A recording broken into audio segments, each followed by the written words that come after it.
teaches courses on public affairs, reporting, and the principles of American journalism, race, and reporting. Before earning his PhD in journalism from the University of Kentucky, he worked as a weekly newspaper copy editor and section editor on Long Island, New York. So thank you for coming on. We have our esteemed guest, also second there, CJ Hunt. He's a comedian and filmmaker living in New York City. He is currently a field producer on The Daily Show and with Trevor Noah, and he has also served as a staff writer for A&E's Black and White, and he's a field producer for BET's The Rundown with Robin Lees. Before working in late night, CJ spent 9 years living in New Orleans, where in 2015 he began filming what he thought would be a quick and easy Confederate monument removal. CJ is an alumnus of the Firelight Media Doc Lab and New Orleans Film Festival Emerging Voices program. He is also a 2020 New America Fellow and a regular host of The Moth. A graduate of Brown University's Africana Studies Department, CJ is endlessly fascinated by race and comedy's ability to say what we can't. And then next to CJ, we have another esteemed guest, Dr. Holly Mcgee. So as a graduate of the University of Wisconsin, Dr. Holly Mcgee specializes in U.S. history and African American history with an emphasis on Black women's intellectual history, comparative political activism in the United States and South Africa, and popular culture in the 20th century. Her secondary specialties include local histories of the American South, South African women's history, and oral histories. Currently, Dr. Mcgee teaches undergraduate courses in Black history and film, culture and counterculture, post-1929 American history, and modern South African history. Before earning her PhD from the University of Wisconsin-Madison, Dr. Mcgee earned a BA in English from Dillard University, an MA in Applied Social Science from Florida A&M, and an MA in Afro-American Studies from Wisconsin. At UC, she's been teaching undergraduate courses in Black history and film, culture and counterculture, and African American history in early and colonial America. Dr. Mcgee's most recent publication, One Day We Are Going Home, The Long Exile of Elizabeth, the biography of famous South African Union activist Elizabeth Mafeking, who was one of the first African women banned by the National Party in 1959 and survived 34 years in self-imposed exile. Thank you for joining us. And then at the far end, we have Dr. Amatheo Banjo. Dr. Banjo obtained her BA in social psychology and earned her PhD in mass communication from Penn State University. She's an associate professor of communication at the University of Cincinnati and serves as an affiliate faculty of Africana Studies and Women and Gender and Sexuality Studies. Her teaching centers on developing media literacy skills and awareness, and her research centers on identity, with a special focus on ethnic and transnational creative content, with a particular focus on its impact on the audience's self-concept and value. A child of Nigerian immigrants, Dr. Banjo is uniquely positioned to write, speak, and educate on topics related to social identity, social perception, and cultural differences from an empathetic viewpoint. She has published several books and has consulted for entertainment companies. So thank you for joining us. And last, but certainly not least, is Gerald Crosby, Jr., who is a fifth-year campus leader majoring in interdisciplinary studies with concentrations in marketing and law. Throughout his campus leadership, he has been involved in a variety of organizations such as Student Government, UBSA, UC Starfish, Black Roundtable, and many more. His impact on campus has centered around student advocacy and educating and encouraging the UC and Cincinnati community to become more proactive in their approach to diversity and inclusion. So it's with this great honor that I turn the stage now over to this panel and over to Dr. Cotton to to lead us in our discussion this afternoon.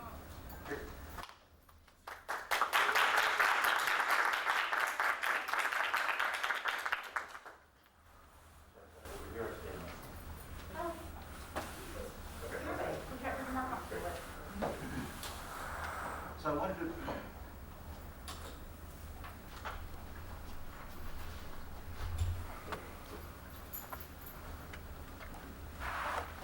hello. So I wanted to start off with a somewhat simple question. So having public conversations about the impact of systemic racism on where we are today elicits a lot of response. It elicits rejection of the notion. It connects to a lot of conversations we're having today about active misinformation and disinformation campaigns and current controversies over public school curricula. I guess my question is, how do we get people to understand the impact of past historic and systemic racism on the present?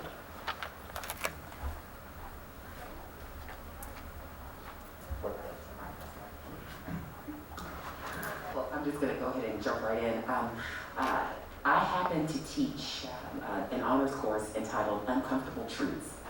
It's Uncomfortable Truths from Africa to George Floyd in American History. And I specifically wanted to teach this class, and it gets to the question that you're asking, because we are in an unprecedented time where a lack of information has led to chaos, confusion, disillusionment, and an utter disregard for individuals. And the easy answer is that we need to be better educated. We need to educate ourselves. We need to not shy away from those uncomfortable truths.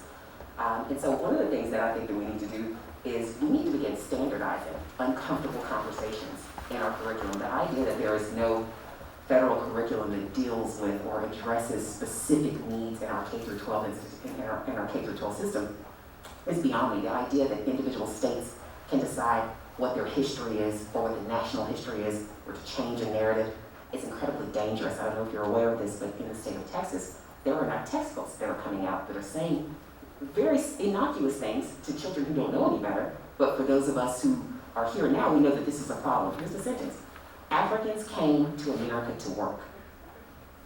There's an entire history that you overwrite. The transatlantic slave trade, the Middle Passage, we can't do this. And so the simple answer, I think, is education, but I'd love to hear what everyone else on the panel has to say. Yeah, my entry into this conversation is as a comedian and as a filmmaker. So even just a sentence that you said is the reason that I turned to comedy, because for me it is the language most capable of capturing absurdity when we are above anger, right? Like the pure absurdity of Africans came here, right? What a way to describe people who are kidnapped for work, as if we're like, hey, I heard there's some good jobs there. No, we were kidnapped and brought here. So for me, you know, when my anger gets high enough, or when injustice becomes so routine that we are like, this again? Which hashtag person murdered by the police is this? Right? Like a language that exists for capturing capacities of absurdity, for me, often is comedy. For me, I'll answer also this question via monuments, which is not my specialty, but what I've been training a camera on for the past 6 years. Today it's raining, and I want to take us back to a really rainy day in New Orleans. And I love that you are from Dillard. I was like, oh yes. But in New Orleans, the broad grassy medians between two streets are called a neutral ground. That's why my film is called The Neutral Ground. And this is community space. This is space for everybody, right? This is where people barbecue and hang out. If you were to search it on Twitter right now, it wouldn't be stuff about my film. It'd be New Orleanians talking to each other about, I'll see you on the neutral ground side because it's parades this week, right? Mardi Gras beginning. This is also the place that giant 60-foot tall statues to the Confederacy are built. It's where they put them. It's where they put monuments to white supremacist militias that attacked the government, the original Capitol rioters. So that place that should be for all of us is literally occupied by white supremacy. So I just want to talk about this Lee Monument because in 1884, the country didn't know giant Confederate monuments. right? They just didn't exist. Lee had died in 1870. And so in 1884, this Lee monument, 60 feet tall, maybe 80 feet tall with, the pedestal is only 60 feet tall. This was the first giant Confederate monument that we'd seen in the country. It was erected in New Orleans and debuted in front of thousands in 1884.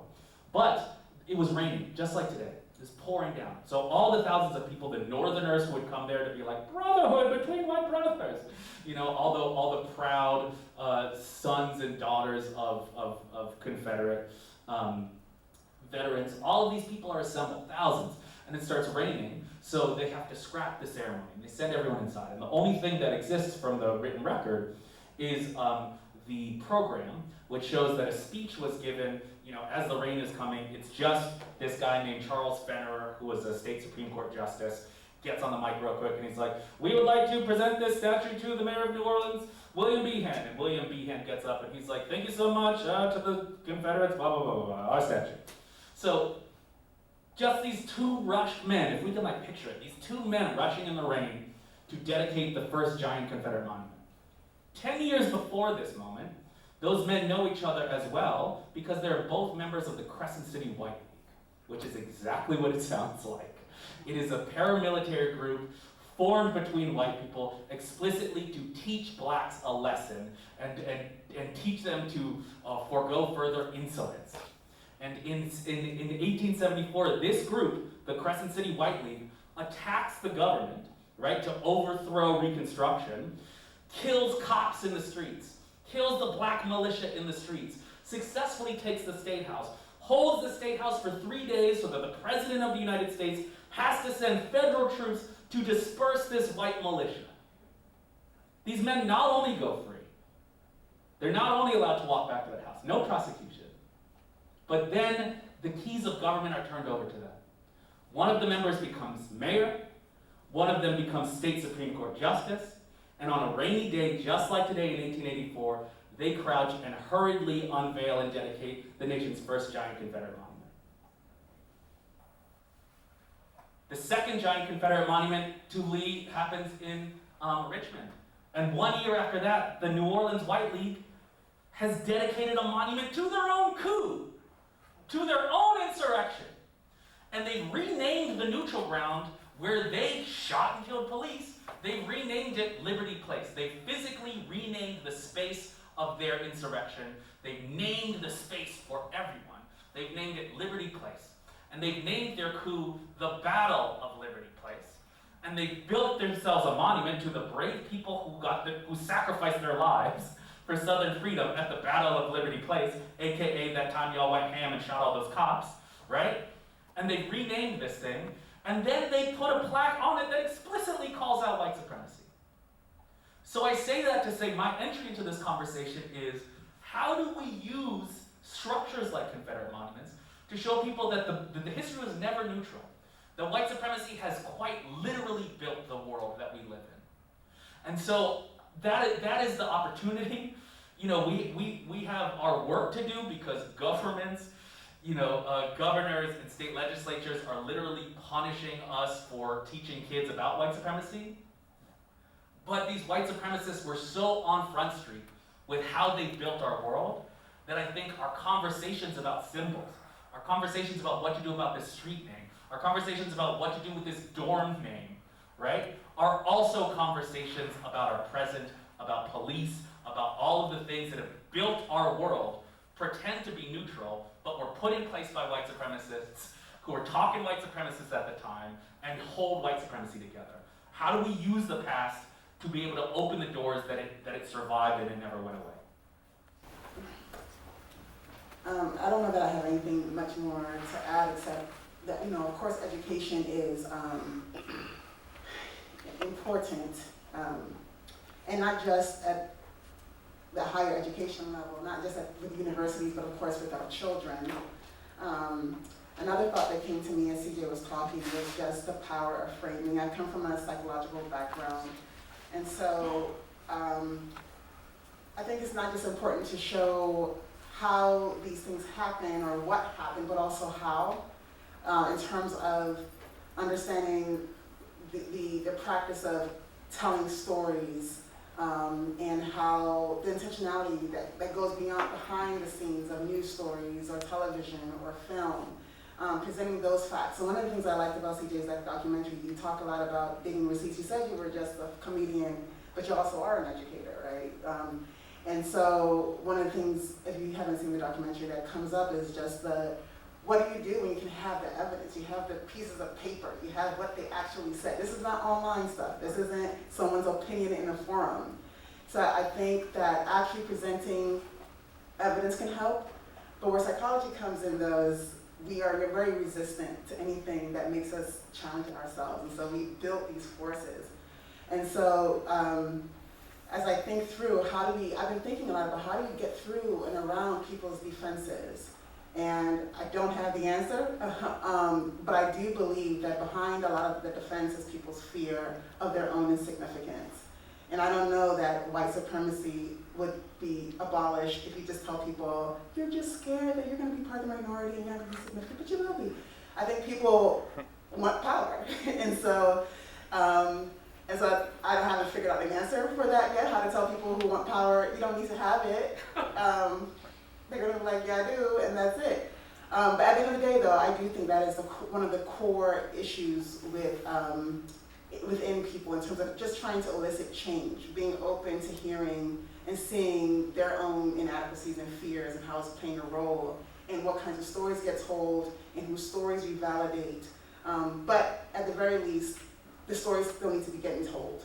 And not just by people of color, but even by people by the majority and it shouldn't have to be, but to affirm and validate the reality, a reality that challenges a lot of these false narratives that we are seeing today. I think that the only thing I would add is acceptance of the history. I think is an important part of the conversation because while you may be able to educate somebody about it, if someone is resistant to hearing the truth, if they are resistant to like actually understanding, the facts and the knowledge that you're giving them, then you will never actually kind of make forward with that conversation.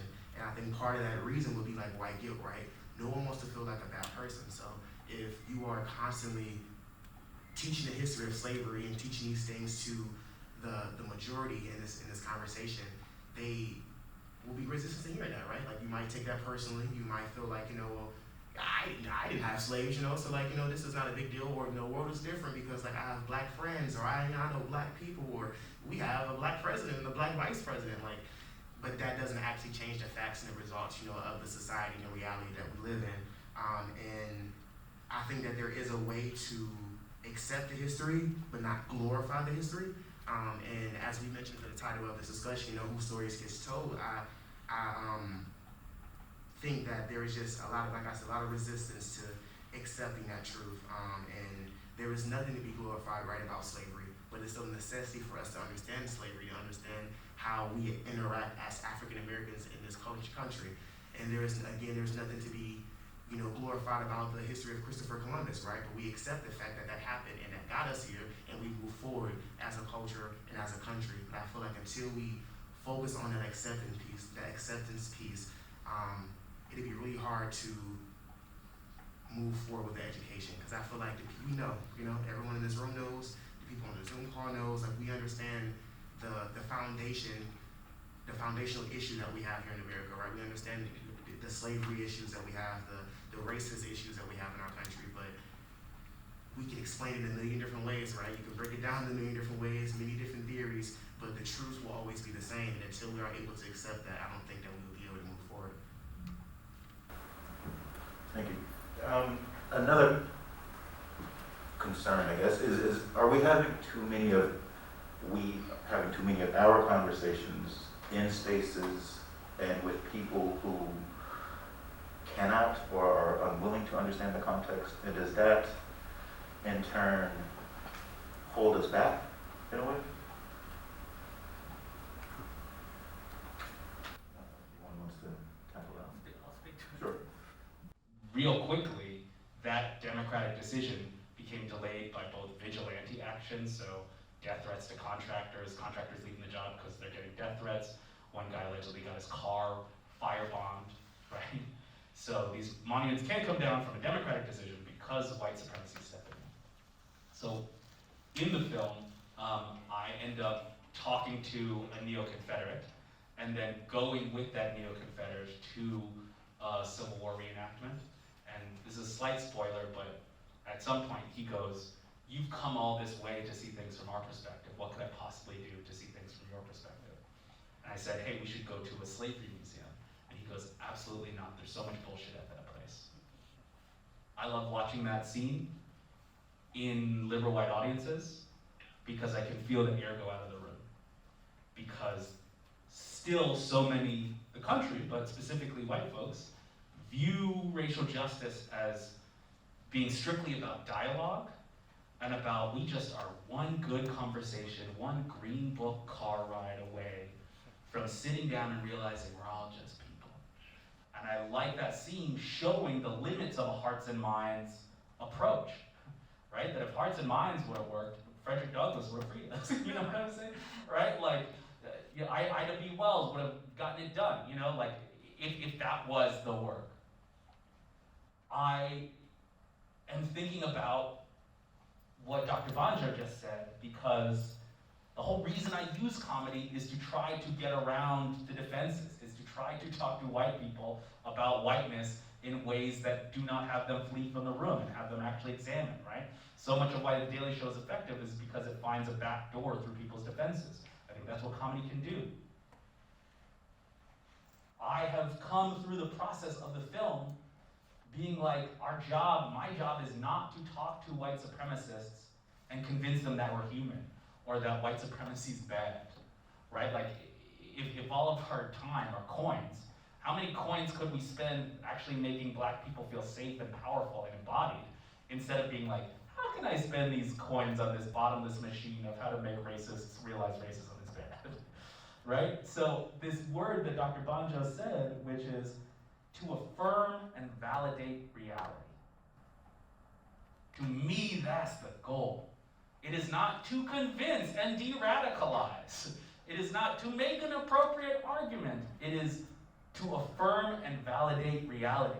That when you read Nicole Hannah-Jones' 1619 book, she's using the words our. She's talking about black people, but the voice of the book is our history. We founded this country. And I think about what it must be like to be a white kid in that class, and I love that thought.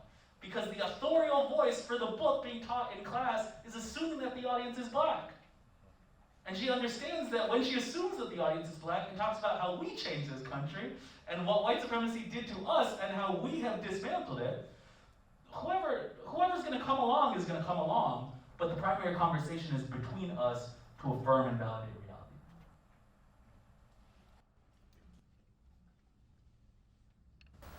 I would love to, if I could, share this tiny story because I think it speaks to exactly what we're talking about regarding hearts and minds. So yes, I see my primary role as an educator is to validate, to validate individuals' experiences, my students' experiences, their lived experiences by learning the history.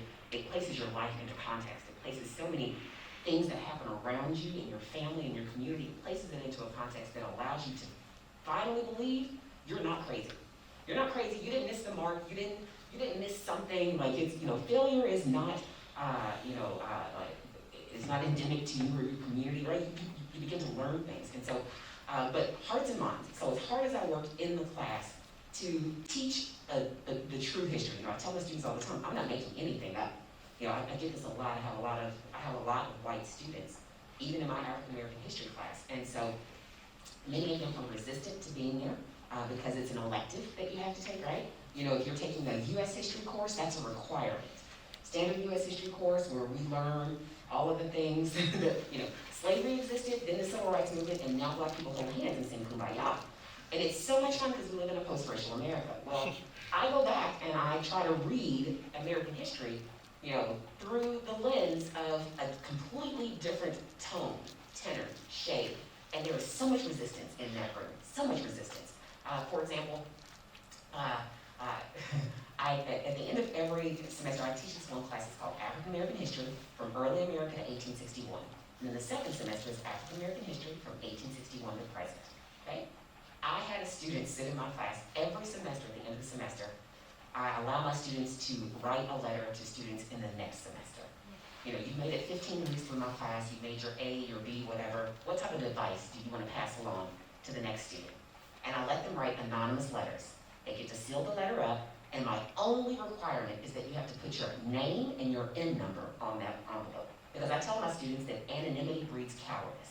So you're going to have to answer to anything you write in my classroom. So sure enough, students wrote it all down, and I held on to the letters. And then the next semester, I start my first, African American history class, African American history, early 1860s.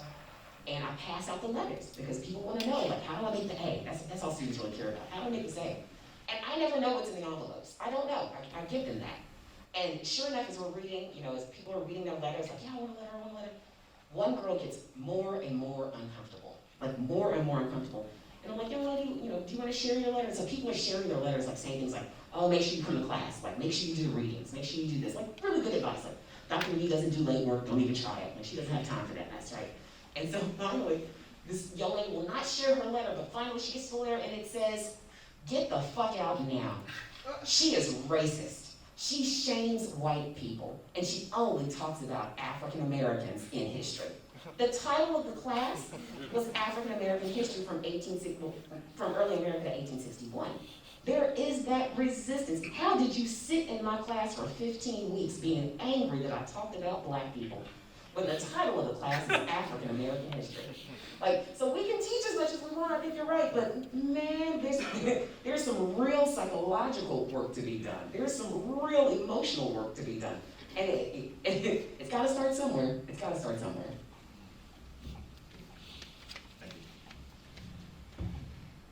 I just want to say, I think that was a really good question, and I really appreciate what CJ brought up in terms of having the conversation between us. So I think that's really important because we have been lied to so much by news media, by television media about our worth and our value, and I see a growing pride in us when we talk about Black Boy Joy, and that's what it is, right?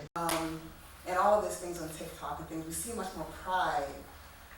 Another thing that comes to my mind, the first thing that came to my mind when you raised that question was the movie 12 Years a Slave, which I really appreciated because up until then, a lot of the slave movies I saw, at least, just all the white people were like hateful. But in 12 Years a Slave, you have the few that were hateful and the others who were silent and kind of like complicit because like, hey, I guess this is the thing we should do. And I mean, I'm not great at quoting quotes, but MLK has a famous quote about white moderates. And I do think that we could see change if we could address and talk to the people who are sort of on the fence but not speaking, or what if they did consider their part in the whole addressing some of these issues.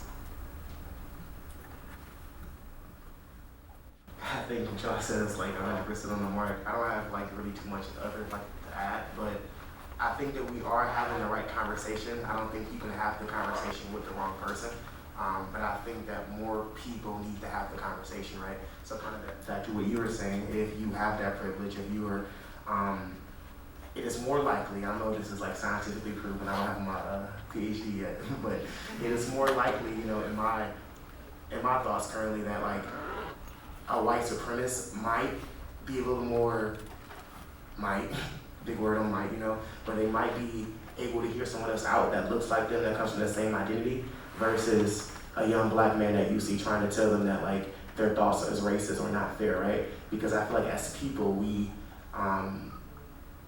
attract or we hang around people that like are like-minded, and we're likely to believe something that's coming from someone that has similar privileges, similar identities, versus someone that has a totally different experience through this. So I think having that conversation, with people, I feel like we're having the right conversation, but other people need to have that conversation as well, so that's what I'm saying. Thank you. Any more on that? Oh. Sure. Thinking maybe specifically to history and academic texts or news media as well as entertainment media or in what ways have the mainstream become better at telling our stories, or have they? And do you see it as a good thing? As people, streaming sites increase, and we have Netflix, and Netflix is problematic as well, but there's still more stories than we've had before. We grew up on Cosby, just in case. Who else? And the Bel Air guy, Will Smith, Prince of Bel Air, Martin. I mean, we had like maybe one or two, every network, 3. You can, and maybe had like 2 or 3 black shows. And with YouTube and Netflix and Hulu and Amazon Prime, we're seeing so much more. And they're capitalizing off of us for sure. Because we bring money in and they'll tell us that we don't, but we do, and that's why they're doing it. But at least it's happening. And that's sort of where I'm at right now with it.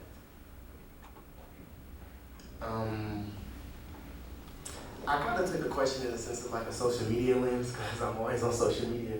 But as far as like mainstream media, I think that like can be counterproductive. And I said it in the sense of like, we see a lot of black men being killed or shot or detained unlawfully by police on social media all the time. Like if I go on social media, I'm going to see it today. And it's to the point where like I become desensitized as a black man to the killings, to the things that are happening, but I also feel like I've become more resistant and even scared in the sense of like the society based on what like mainstream, is feeding us. And I think that it has become like a trend because we've seen that, these videos get millions of views, so we're going to continue to, there's a business behind it, right? We're going to continue to show it, we're going to highlight it and stuff, but I think no one is having a conversation of what that does to the psyche of the people that have to live in that.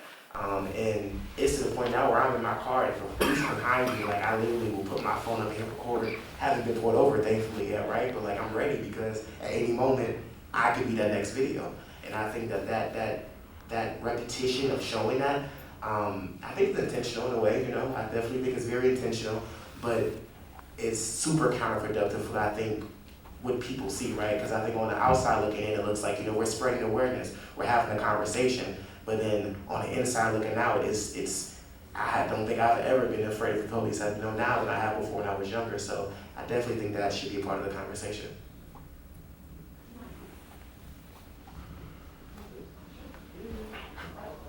Okay, just very quickly, I wanted to say thank you for pointing that out. I think this is something that we overlook a lot, the normalization of violence against black bodies. Like this, this is as old as European contact with Africans back in the early 16th century. All right, but that normalization of violence, it has never left in any of our historical epochs. Education, violence, and the law, I think are the 3 themes that are very characteristic of the black American experience. Like these are the things. But that normalization of violence against black male bodies, black female bodies, that fascination with it, I refer in my classes to lynching as America's first great pastime. And it was. When you look at pictures of lynchings from the late 19th, early 20th century, it's just crowds, hundreds, sometimes thousands of white folks who were together having a wonderful time, torturing and killing some black man, woman, or child. And so normal was that violence that it was turned into postcards. Did you know there were postcards out of lynchings? Postcards, where they would say, hey, I was at this barbecue, and it's a man's body that's been burned to cinders, and they would send this in the mail. So there's something fundamentally wrong with a nation that thinks that, or allows that to happen, to think that there's been no psychological fallout from that. Like people say things like, oh, racist people just need to die. That's not true. Racist people raise racist children. Racist people raise there's a fundamental problem there that we have got to address. So you shouldn't walk around in mortal fear of your life when police drive up behind you. None of us should. There's something fundamentally wrong with the nation, and we've got to find a way to address this for everyone. We've got to build a more equitable nation, not just a more perfect nation, a more equitable nation.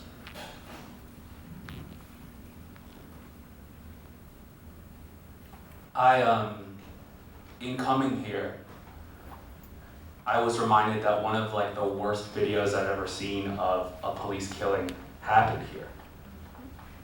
Was when Officer Ray Tenzing killed Sammy Bose. And police videos are this thing where you're like, I remember the trauma of watching that murder happen, right? And how accessible that murder is, that we're all watching on Facebook. Or someone will post it and you're like, oh my God, there's a murder in my periphery. Like, I don't want to actually watch an execution. And then there's the feeling about wondering what happened to that officer. And then there's the feeling of unsurprise when you're like, oh, the officer walked free. Because the legal standard has always been, since the days of slave patrols, that in America it is okay to kill a black man, even if you are, and especially if you are a law enforcement officer, if you were afraid of him. Okay to kill him if you're afraid of him. In the court of law, in the neutral ground of the law, all you have to show is that you are in mortal fear, and it's okay. Have a good rest of your life. So I am thinking about that. I'm thinking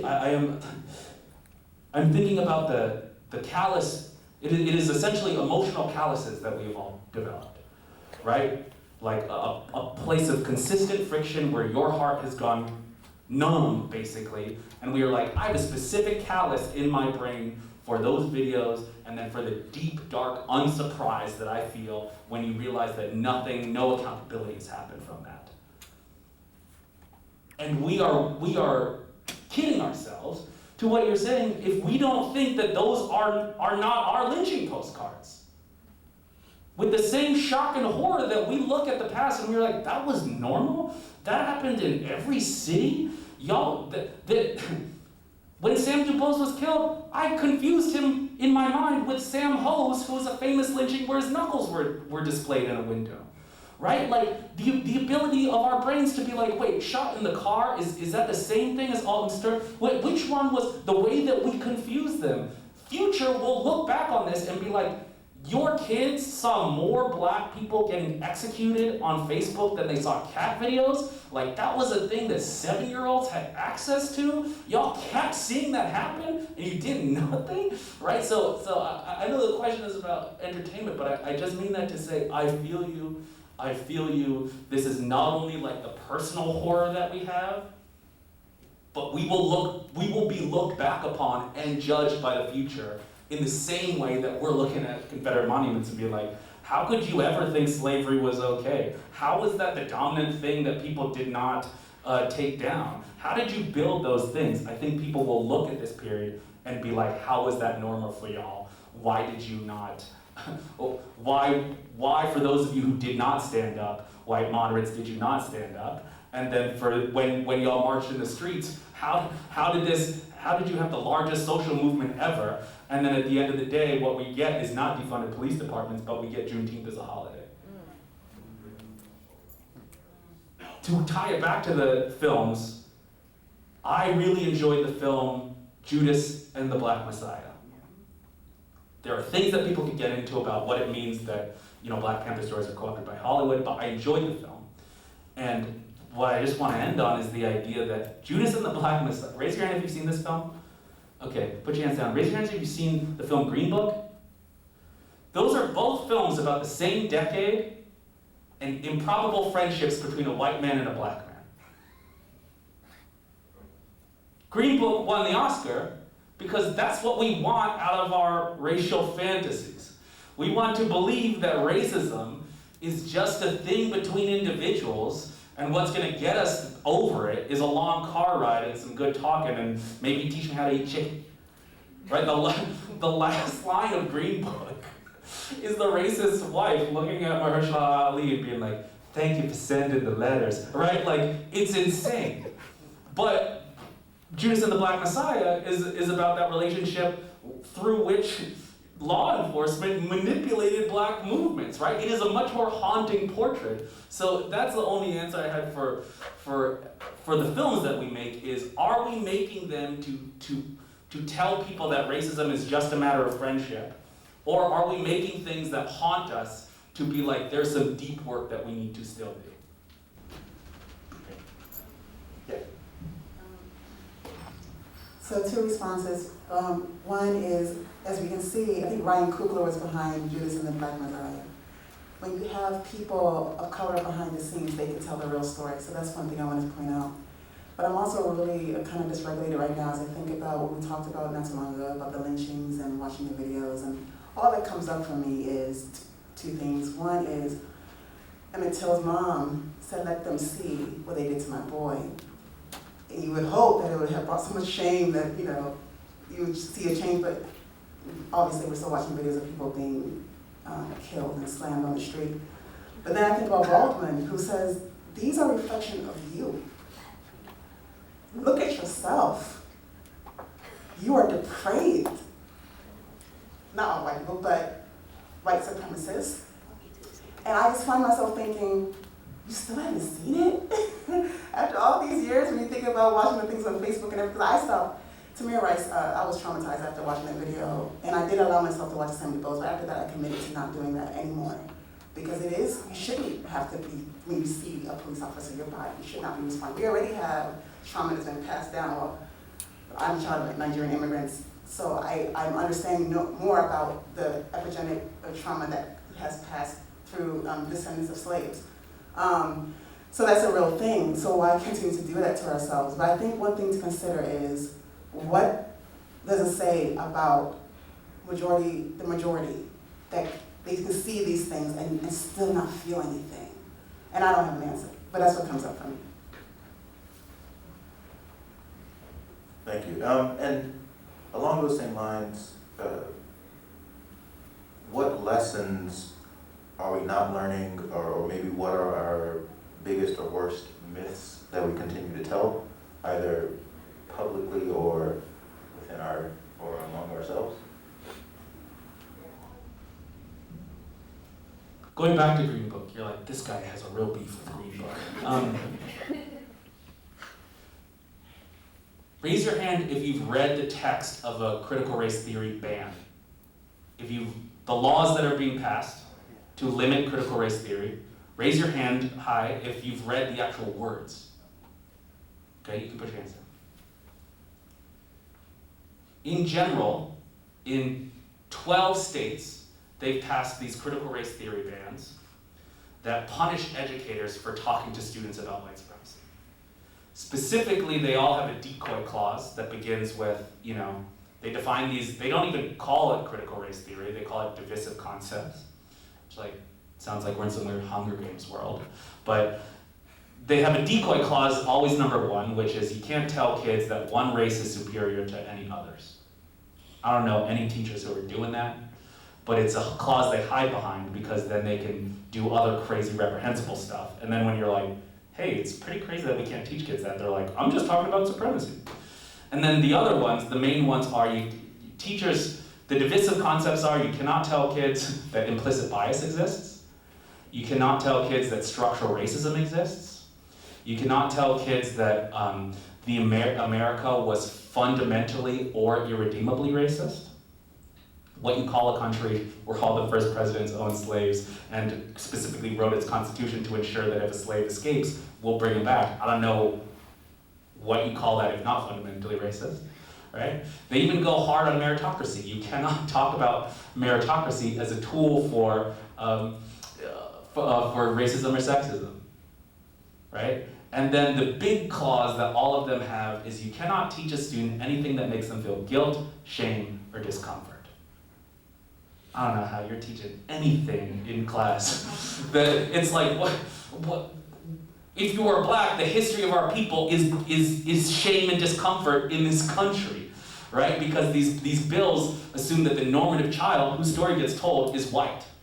And what these bills are doing are they are restructuring all of our 14th Amendment language that we drafted around protecting people against racial harms. And they're saying, yes, we're adding a new category.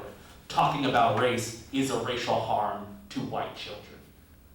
So in Tennessee, if they watch my film, I hope you come and watch it tonight at 6:30, but if we were to show this in a Tennessee classroom, and that teacher was reported to the Board of Ed, that teacher could lose their job, and the school could be fined up to $5 million of per pupil funding. I'll back up. We have a system with 12 laws on books now. Bills proposed in 24 states, at least, across the country, right? More on the way, that say that if you teach black kids about their own history that is so potentially harmful to white kids, that we will remove the teachers and we will remove the little bit of funding that public schools have, and this will only work in the public system. Kim Crenshaw, I was like, hey, is this the next Brown v. Board? She's like, no, this is the next Plessy versus Ferguson. This is a dual system, right? So that is just to say that is our foundational racial myth right now. If we were living in 1860, the racial logic would have been black people are not people. The foundational myth right now is talking about racism causes racism. So back to this Green Book thing, when you are making a film, when you're funding a, sorry, Siri is government surveillance. Stop making it about race. If the North Dakota's CRT bill just cuts all through it, has one page, and it says you're not allowed to teach critical race theory, and we will define critical race theory as the theory that racism exists outside of individual bias. Just such beautiful, devious brevity.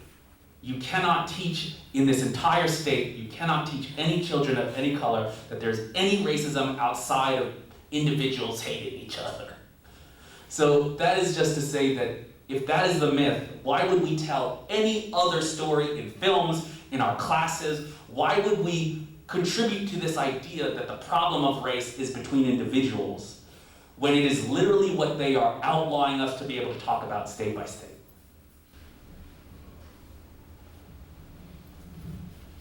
I think I have a pessimistic view on this topic, but I would love to hear everybody else's perspective about it.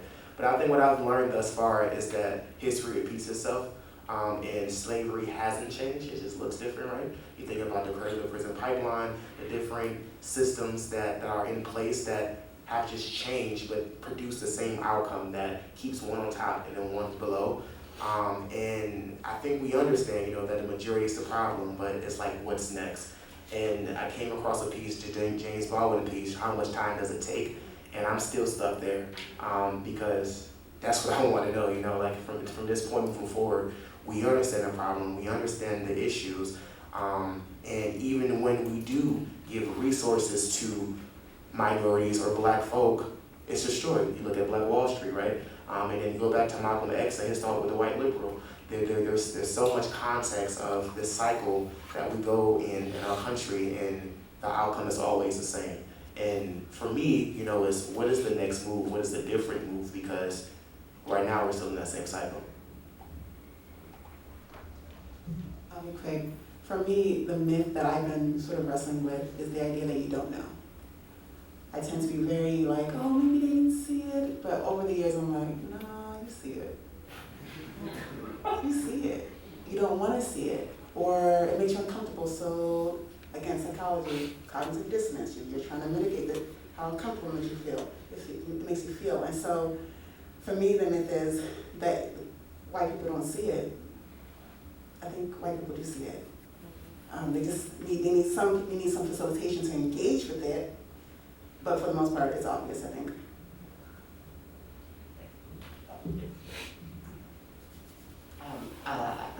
One of the myths that I deal with in my classroom and with my students is this notion of the narrative of African American history and the idea of progress, right? When we think about that standard list of like that long line of esteemed Negroes who we read about and sing about during February, right? So it's Harriet Tubman, Sojourner Truth, W.B. Du Bois, Booker T. Washington. Like, I'm gonna put up like all their names out there, right? Like, you can put Mary Cloud with them, but when you look at them, like, and it's like, I'm like, don't forget to put Martin Luther King Jr. up there. Gotta put Rosa Parks up there, and of course we gotta end it out with Barack Obama, right?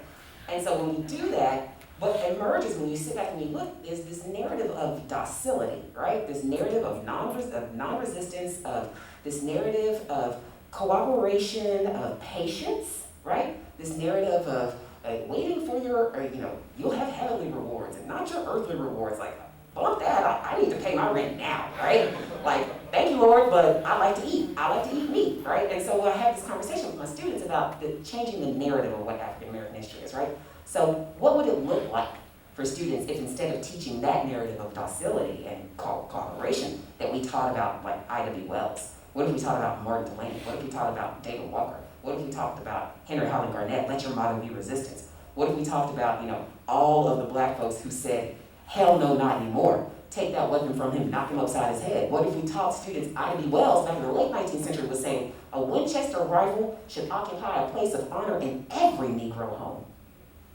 Because when they come for you, you better take 3 of them with you. Like, imagine. Like, so I struggle with that, right? That's one of the things that I struggle with, this narrative of what African American history is supposed to be. And then I also struggle with the notion of progress. Like, I ask students this and they get really quiet, and then they give you the answer that they've been taught to give, which is, well, there's a lot of progress, right? Because we had a black president, and we've done this, we've done that. And well, you know that, but here's the thing. The litmus test for a society should not be, well, there are no mob lynchings. Like, if that's our starting point, like, well, you know, black men, women, and children aren't being beaten, raped, generally, you know, having their genitals mutilated and then being killed, so that's progress, right? Absolutely not. We can still watch Sam DeVos being murdered online. We can still see, Trayvon Martin. We can still see Tamir Rice playing with a gun, a toy gun. Like, that's not progress. That's not progress. That's just us attempting to intellectualize all the things that are fundamentally wrong with this nation. And when you were saying this earlier, I have to say, I'm fully expecting to get fired at some point. 100%. Like, if Senate Bill 322 or 327 comes along, I don't have a job. I make a career out of talking about uncomfortable things, teaching race. That's a myth. That's a myth, that to talk about race is divisive. It is the duty of every sovereign citizen in this nation. We live, supposedly, in a civil society. It's your duty to talk about these things. It's our duty to understand our history. And to say that we're not going to teach it because it makes somebody uncomfortable, there's no growth in the comfort zone, there's no comfort in the growth zone. It's time for us to get to the real work. The real work. Thank you. Gerald, you talked a little bit about pessimism, and Dr. McGee, you're mentioning this idea of progress. And my next question would be: do you see progress as inevitable, or the common refrain a lot of us have heard over our lives is this idea that we shall overcome? And I guess my question is: will we? Shall we? Is this conversation the end goal that we envision for ourselves? Is this something that will happen? Or is there some legitimacy to this pessimism? Or can there be some optimism in this conversation? I'll just talk about how I learned what to expect out of racial progress. Because my next film is going to be about critical race theory, I have been reading a lot of critical race theory and reading specifically Derek Bell. Raise your hand if you've read Derek Bell. Cool. So he's great. He has this, he's basically was the founder of this ideology, and he's asking a question. Critical race theory grows out of the 1970s when he's asking this question: why do we teach the civil rights movement as a victory? Right? Like, as you were describing that timeline, I could see it so clearly because I was an educator for a little while too, right? And it's like, yes, it's Rosa Parks and King and X, and we've already done the Washington versus Du Bois thing, and then maybe we have a couple of astronauts, and then it's Obama, right? And then we end the story with, and look to your left and look to your right, that was King's dream. And Bell in the 70s is asking, guys, integration didn't even work, right? Like, he's like, you see it? Back to Dr. Banjo's comment, like, you see it? Look at all of these schools that are still deeply segregated just because of white flight. Like, we didn't design the law correctly. We didn't design the law around remedy. We designed the law around the perpetrator's perspective, which is just like, don't do bad stuff anymore. Don't discriminate, but nothing around remedy, right? And so he's trying to bring up this idea about, guys, I think there's a giant hole in the way we've designed law, because the civil rights movement, even though we want to celebrate it as this great victory, has these deep, deep failures that we don't even have language to talk about. And so I hadn't, until, I'm 36 now, been thinking about this concept of, I think we all learned about civil rights with the same timeline.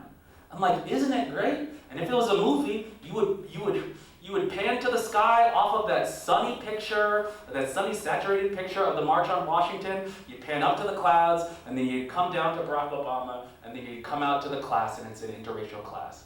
So that is just to say, I think our whole notion of progress is built in this idea that it's inevitable, this idea that we've taught kids, and we are not teaching them about how Reconstruction was deeply dismantled by white supremacists and white apathy of politicians. We are not teaching them about how we integrated schools in 1874 in New Orleans, and white supremacists ripped those kids out of those schools. We do not teach students now, 37-year-old people now, that in every moment of great black freedom, we've had an equally intense moment of backlash. So that is all to say that I am still trying to break out of what I expect out of progress based on how we're trained.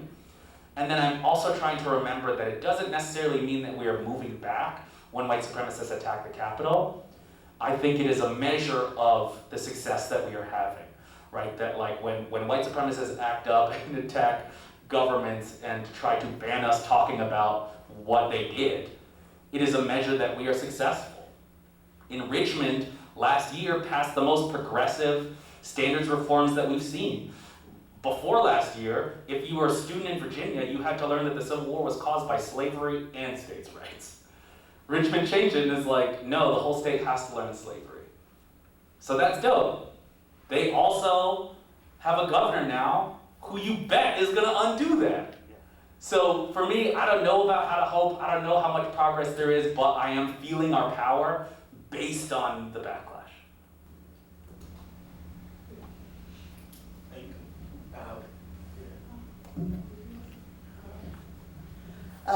My first response, Alfred, and I hope that this isn't taken the wrong way, was, let's just go back to Africa.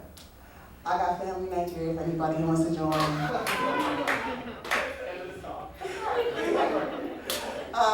Because I remember learning about, I see his hat, like Marcus Garvey, and just thinking, that was not the right way, but I understand now. I understand, I actually do think it's profitable. I mean, in light of a lot of people, I forget the term now, going back to Africa,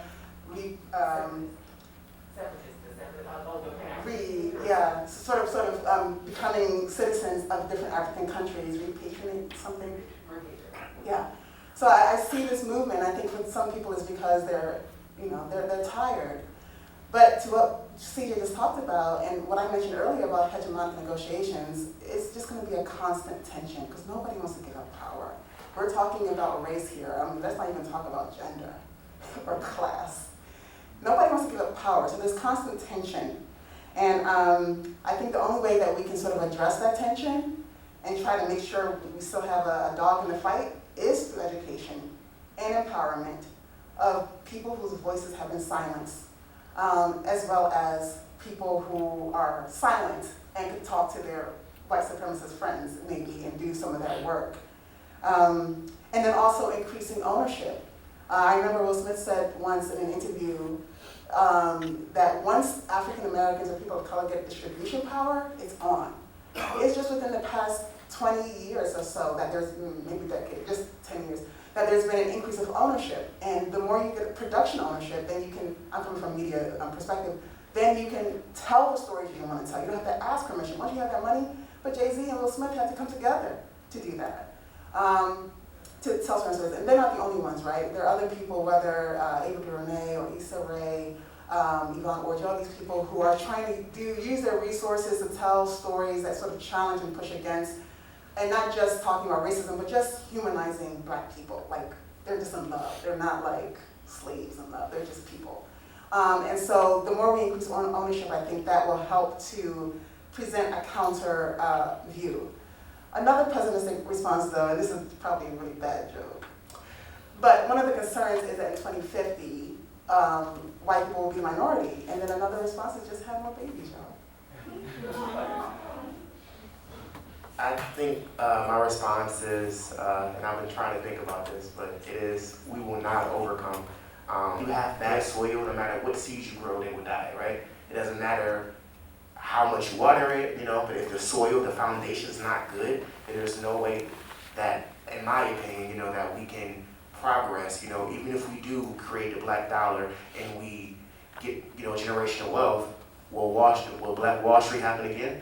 So like that's kind of my perspective right now, and I think that the only solution to actually overcome is to address the actual issue and find a way to go back to our Constitution that controls our law, that controls the way we operate as a legal system, which controls the way police are allowed to patrol.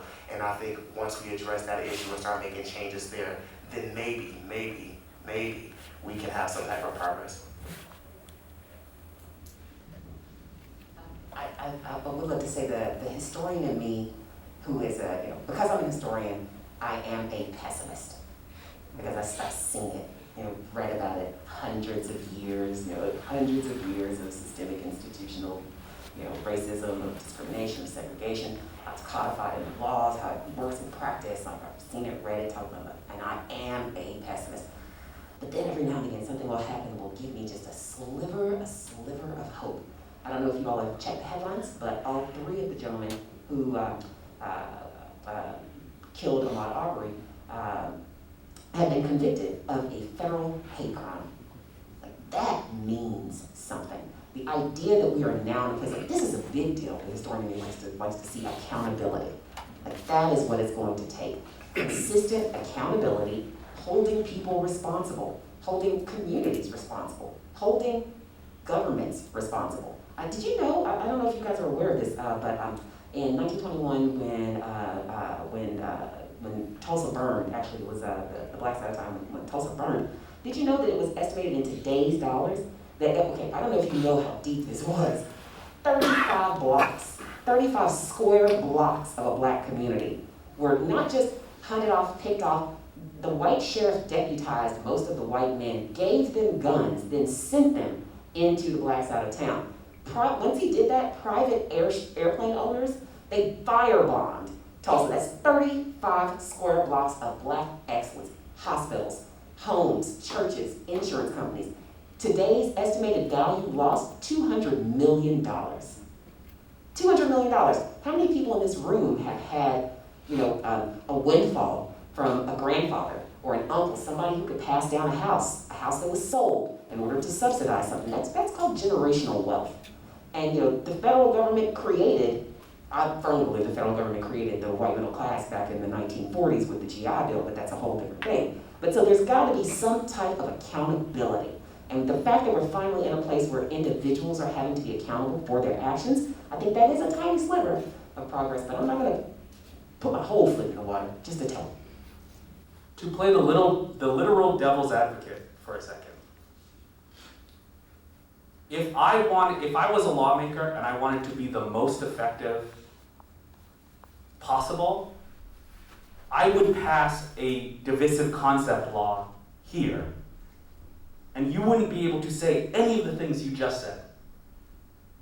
Right? With one law, we've all agreed it's about education. How do we help students see models of resistance from the past? How do we help them see the cyclical nature of white supremacy? How do we help them see how white moderates have gotten in the way and failed to step up to their responsibility? How do we show them interracial coalition and Bacon's rebellion rising up against the masters, right? Like, how do we show all this stuff? I could shut all of that down with one law that makes it impossible for you to talk about Tulsa because, oh God, that makes white kids feel uncomfortable. And makes it impossible for you to talk about Ahmaud Arbery or DuBose because, what, are you anti-police and we don't want these kids to become anti-police, right? Like, I just want to, if you are a fan of Marvel films, these divisive concept laws are like Thanos' glove. Right? Why come for all the separate things when I can have one legal device that undoes it in a snap, that keeps us from being able to name the injustice of the past and name the injustice of the present legally? And you don't even need to get fired. You just need to be I just need to get one teacher, one professor fired in the state for them to have a chilling effect on you and the rest of your faculty friends who are like, damn, I don't want that to happen to me. I got kids I'm sending to college. I'm doing this stuff. So that is all to say, I feel hopeful I feel powerful out of all the things, but I also feel terrified at how effective this Thanos glove has been and how little people seem to understand about what it is capable of and how fast it is spreading around the country, right? Louisiana today has a bill considering of their CRT ban, if it is effective, will mean that all history teaching has to be race neutral. So this is our plessy, and you know, my very direct question is like, what are all of us doing? Either the research that you were doing in classes, the things you are writing down, the ways that the university is standing for intellectual freedom, like what are the ways that we keep devil's advocate me from passing a law that stops you from saying all of those brilliant, empowering things? Thank you. So whether you're a black historian, whether you're a black media scholar, a black student leader, a black comedian and television producer, in your film you mentioned this idea of earning your spot in the black consciousness, right? Yeah, it was something near the end where you talked about the film sort of allowed you to feel like you did that, like you accomplished that. Do you feel that having these positions in varying degrees of being a public are a responsibility, or that having these positions come with a responsibility, or do you feel as an obligation or a burden to be in a public space and black, and having to tell these stories, or feeling the need, the responsibility of telling these stories? Sure, I'll answer just quick from my position of a comedian and filmmaker person. Yeah, I feel that pressure all the time. I think it's an opportunity, particularly with comedy, to find a back door to folks. But the place that I worry about it is like when the pony show becomes like a tight little show that people book, and they're like, see, we don't have a race problem because CJ came here and like said those things and we all had a moment together. So that's just the thing that I think about a lot. So I am trying to spend more time with young folks to do what Dr. Banjo was talking about being like, how do I make sure that any of my mental energy is being spent talking to like K through 12, essentially, about what resistance looks like and projects they can do on their own to like topple their own monuments, and video projects they can make challenging racial myth, and how much easier it is to make how documentary is essentially just a fancy TikTok that like kids are already making stuff like this. So yeah, I feel pressure to be black and helpful all the time when I'm on a stage, and then I worry sometimes that people will mistake that speech for actual progress.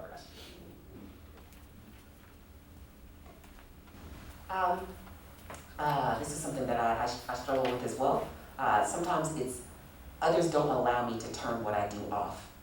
And that is one of the things that I struggle with. Shameless plug.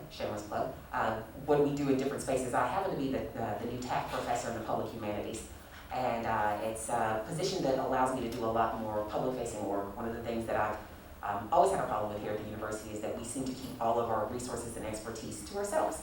The Queen City needs things that we could be doing as individuals, as scholars, as activists, as volunteers, but we keep those things to ourselves. So I'm really excited about being able to do the work that I do out in the public. And one of the things that I enjoy doing is taking history out there. And so I'm doing like little soft touches. And so this month I've been doing a 4-part speaker series down at Ludlow Wines. I don't know if you guys are familiar with it down in Clifton. But it has just been a really great open community space. Like every Wednesday, 6 p.m., Mike does heavy pours, and we go and have incredibly difficult conversations. We talk about the African diaspora and liberation. We talk about universities' wealth and slave benefactors.